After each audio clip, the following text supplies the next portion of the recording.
আসসালামু আলাইকুম। এখানে আমরা নদীর মধ্যে একটা ব্রিজ বানাচ্ছি। তো এই যে দুইটা আমার সামনে যে দুইটা পিয়ার দেখা যাচ্ছে, এটা কিন্তু একদমই মেইন নদীর মধ্যে পড়ছে। তো এখানে আমরা কিভাবে কাজ করছি এটা ব্রিফ করবে আমাদের জুনিয়র ইঞ্জিনিয়ার শান্ত। ও শুরু থেকে এখানে ছিল, এই কাজের সাথে ছিল। ও আমাদেরকে আজকে আমাদের কোশ্চেনের অ্যান্সার করার চেষ্টা করবে আর কি। শান্ত, জি। আচ্ছা, আমরা যখন এখানে পাইল স্টার্ট করি, আমরা তো শুরুতে সবার আগে পাইলিং এর কাজটা করি, তাই না? হ্যাঁ, নর্মালি এই ধরনের জায়গাগুলোতে কিন্তু পাইলের জন্য এরকম প্রিপারেশনের দরকার ছিল না, কারণ এটা নদীর মধ্যে না। আর এটা যেহেতু নদীর মধ্যে, তাহলে তুমি প্রিপারেশনটা কিভাবে নিছিলা? তুমি তো শুরু থেকে এখানে ছিলা। আমাদের আউটসাইড থেকে আগে একটা র্যাম্পের মতো করতে হয়েছে নিচে। আউটসাইড থেকে র্যাম্প মানে এই যে এরকম হ্যাঁ, র্যাম্প, র্যাম্প তাই তো? করতে হ্যাঁ, হয়েছে।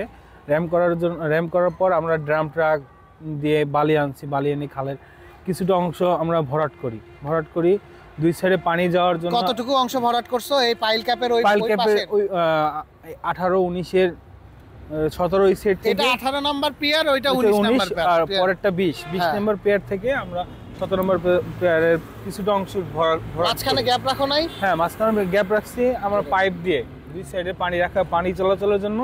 আমরা বড় 1200 টায়ার কিছু পাইপ দেওয়া হয়েছে, তিনটা দুই সাইডে পানি চলাচলের জন্য। 1200 টায়ার তিনটা পাইপ আছে, তার মানে হ্যাঁ। ওই যে ওইখানে পানি যে হ্যাঁ, দেখা যাচ্ছে, পানিটা ওই মাঝখানে কিন্তু এই যে বিমের কারণে দেখা যাচ্ছে না, আমরা ওইখানে যাব। এই পানি আমরা পাইপ দিয়ে পাস করতেছি এখানে, তাই তো? হ্যাঁ, তিনটা 1200 টায়ার পাইপ আছে। তিনটা 1200 টায়ার পাইপ আছে। আচ্ছা, এরপরে তুমি পুরা এরিয়া বালি ফিলিং করছো। বালি ফিলিং করার পর আমরা আমাদের চলো আমরা নিচে নামি। রিগ মেশিন, সামনে যাও তুমি। ক্যামেরা করলা ক্রেন দিয়ে, তারপর এক্সকাভেটর, এগুলো দিয়ে আমরা এখানে। তার মানে rig machine, that means pile করার জন্য যে সেটআপটা, তারপরে স্যান্ড ফিলিং করার পরে সেগুলো এখানে নিয়ে আসা হয়। হ্যাঁ, নিয়ে আসার পরে তারপরে আমরা নরমাল যে প্রসিডিউরে পাইল করি সেই পাইলগুলো করছি। হ্যাঁ, বোরিং আচ্ছা, করা। এই যে শীট পাইলগুলা, এগুলা কখন ড্রাইভ করছো তুমি? শীট পেলটা যখন আমরা বোরিং শেষ, যখন এই বেজের মাটি কাটা হবে, তখন আমরা হাইড্রোলিক হ্যামার, এই শীট পেল হ্যামার যে একটা ক্রেন ও, আছে। তার মানে তোমরা পাইলও করছো, সাথে সাথে শীট পাইলও ড্রাইভ শীট করছো, পেলও ড্রাইভ মানে করছি, হ্যাঁ। পাইল শেষের উপরে করো নাই? না, শেষের কিছু পাইল ছিল বাকি, তার আগে আমরা করে নিছি, কারণ চারপাশ থেকে মাটি চাপের কারণে আমরা এগুলা আটকায় নিছি চারপাশ থেকে। আচ্ছা, এগুলা এগুলা কত মিটার শীট পাইল এখানে যেগুলা? এটা তো পুরা পেরিফেরিতেই শীট পাইল করতেছে। হ্যাঁ, পুরা। যেহেতু এটা নদীর মধ্যে, তাই হ্যাঁ, না? এটা 12 মিটারের একটা শীট পাইল। আচ্ছা, এগুলা সব 12 মিটারের শীট শীট পাইল। পাইল। তো এই শীট পাইলগুলা আসলে যখন 12 মিটারের শীট পাইল হয়, তখন আমরা ওই ট্রলার ক্রেনের সাথে ভাইব্রো হ্যামার, বড় হ্যামারটা দিয়ে ড্রাইভ করি। আর যখন ছোট শীট পাইল ড্রাইভ করতে হয়, তখন কিন্তু আমরা এক্সকাভেটরের সাথে হ্যামার, যে ছোট হ্যামারটা আছে ওইটা লাগাই কিন্তু ড্রাইভ করতে পারি। এই যে খুব সম্ভবত তুমি হাইটের কারণে এই পাশে 12 মিটার ড্রাইভ করতে পারো না, তাই না? এই যে ওই পাশটাতে শুধু ব্রিজের প্যারালাল যে এই পাশটা। হ্যাঁ, ওইখানে নাই।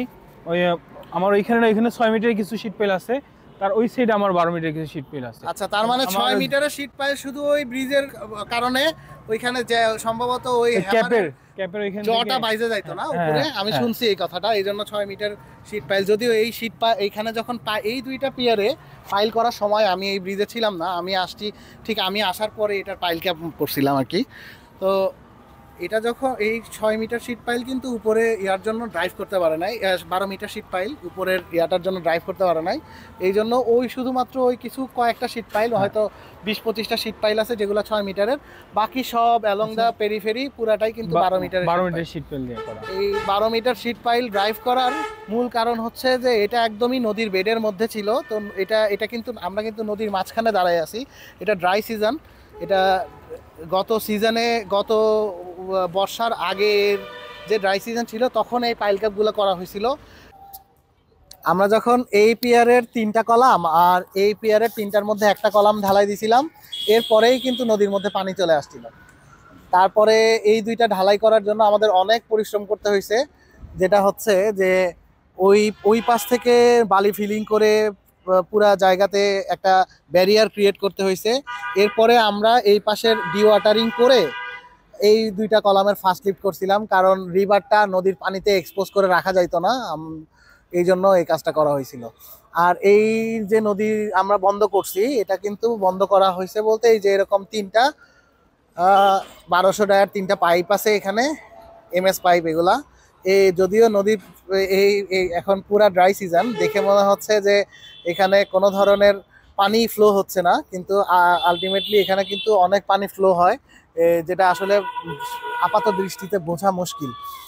এই পাইপ 3টা যদি এখনই বন্ধ করে দেওয়া হয়, তাহলেই দেখা যাবে এক রাত্রের মধ্যে এগুলা সব ভরে ওভারফ্লো হয়ে গেছে। এখানে এক্সিস্টিং ব্রিটিশ আমলের একটা ব্রিজ আছে, এই ব্রিজটা কিন্তু খুবই সুন্দর, যে পুরাটা ব্রিক দিয়ে বানানো একটা ব্রিজ।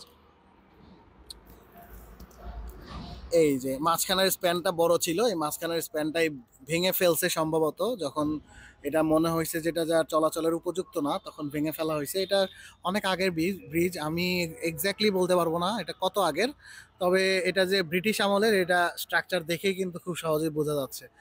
এই যে এই পাশের 2টা আর্চ এখনো আছেই, ঠিক ওই পাশেরও 2টা আছে, মাঝখানের যে মিড স্প্যানের যে বড়টা, এটা ভেঙে ভেঙে ফেলা হয়েছে আর কি। ব্রিজটা কিন্তু অনেক সুন্দর।